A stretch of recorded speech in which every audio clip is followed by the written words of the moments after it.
Hey there guys, this is Rootkey Second. Today we are going to learn about Active Directory basics. This is second part of the video.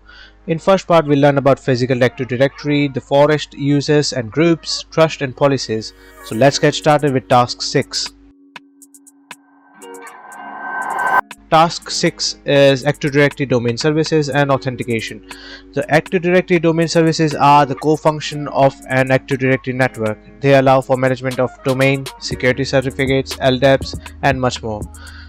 So let's understand what is domain service overview.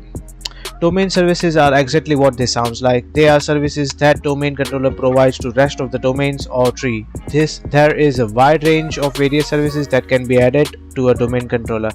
However, in this room we will only be going over the default services that come when you set up a Windows server as a domain controller. They are LDAP, certification services, DNS, LLMNR, NBTNS, etc. Let's understand domain authentication. The most important part of Active Directory as well as most vulnerable part of Active Directory is the authentication protocol set in place. There are two main types of authentication in place for Active Directory, NTLM and Kerberos. So let's understand Kerberos and NTLM. What is Kerberos? The default authentication service for Active Directory uses ticket granting tickets and service tickets to authenticate user and give users access to other resources across domain. NTLM, default Windows authentication protocol, uses an encrypted challenge response protocol. Let's get over to the answers. What type of authentication uses tickets? That is Kerberos. What domain services can create, validate and revoke public key certificates? So that is certification services. So let's get started with task 7, add in the cloud. Recently there has been a shift in Active Directory pushing the companies to cloud network for their company. The most notable cloud provider is Azure. It defaults setting as much as secure than an open premises physical Active Directory network. However, the cloud add may still have vulnerabilities in it. Azure Ad overview. Azure acts as the middleman between your physical Active Directory and your user sign-on. This allows for more secure transaction between domains, making a lot of Active Directory attacks ineffective. So let's look at the cloud security overview. The best way to show you how the cloud takes security precautions to show you comparison between a cloud Active Directory environment.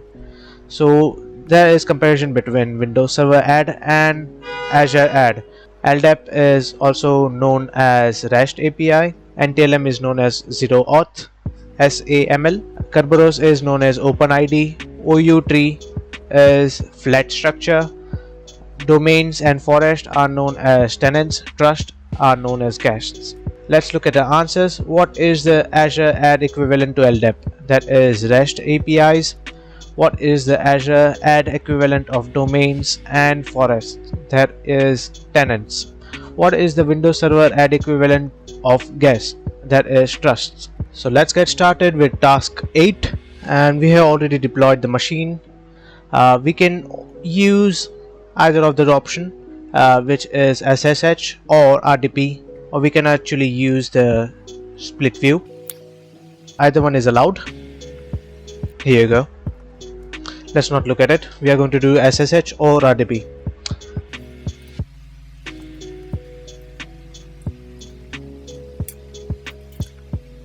The password is password123 @ very secure password, and we are logged into it. It's in download folder. Here are your options, which are Mimikatz, PowerView and SharpHound. I recommend you to play around with Mimikatz and SharpHound, but for now we are going to focus on PowerView. And the other option is RDP.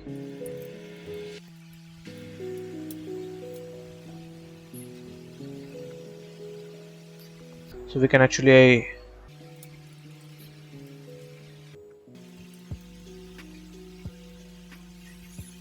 so there you go, you got two ways of doing something.